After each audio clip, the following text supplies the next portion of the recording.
কিবলাতাইন মসজিদ। এটি হিজরি 2 বা 623 খ্রিস্টাব্দে সাদ ইবনে গানাম ইবনে কাজাব নির্মাণ করেছিলেন এই মসজিদটি।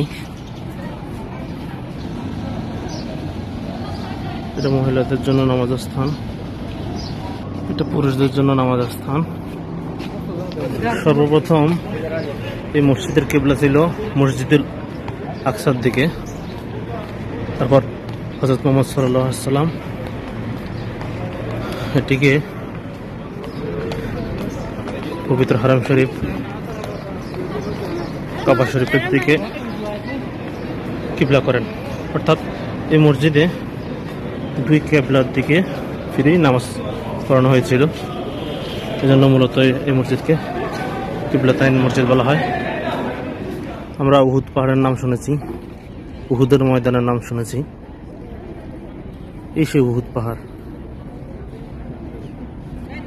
এই সেই উহুদ পাহাড়, এই সেই উহুদ ময়দান। হিজরি 3 7 শাওয়াল 23 মার্চ 525 খ্রিস্টাব্দ রোজ শনিবার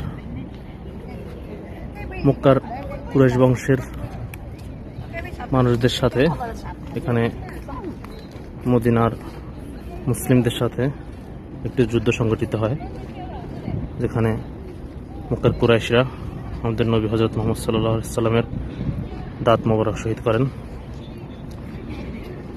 এই যুদ্ধে আমাদের প্রিয় নবী হযরত মুহাম্মদ সাল্লাল্লাহু আলাইহি ওয়াসাল্লামের চাচা মহাবীর হামজা রাদিয়াল্লাহু তাআলা আনহু শহীদ হয়েছেন।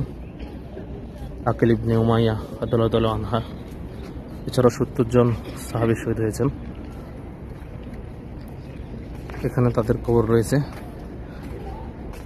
হামজা রাদিয়াল্লাহু তাআলা এবং উমাইয়া রাদিয়াল্লাহু তাআলা আনহুকে খুব সম্ভবত একই কবরে সমাহিত করা হয়েছিল। এখানেই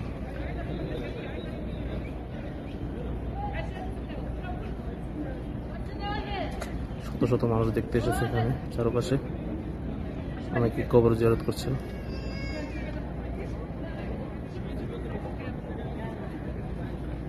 এদেশের সরকার এখন এখানে একটি মসজিদ নির্মাণ করেছেন,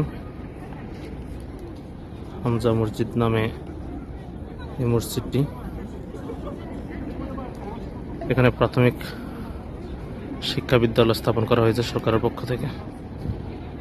শত শত মানুষ উহুদের পাহাড়ে উঠছে। মানুষ দূর দূরান্ত থেকে এখানে এসে নামাজ পড়ছে, শহীদদের কবর জিয়ারত করছে, সবার জন্য দোয়া করছে। আল্লাহ রাব্বুল আলামিন যেন তাদের জান্নাতুল ফেরদাউস নসিব করেন। আমিন।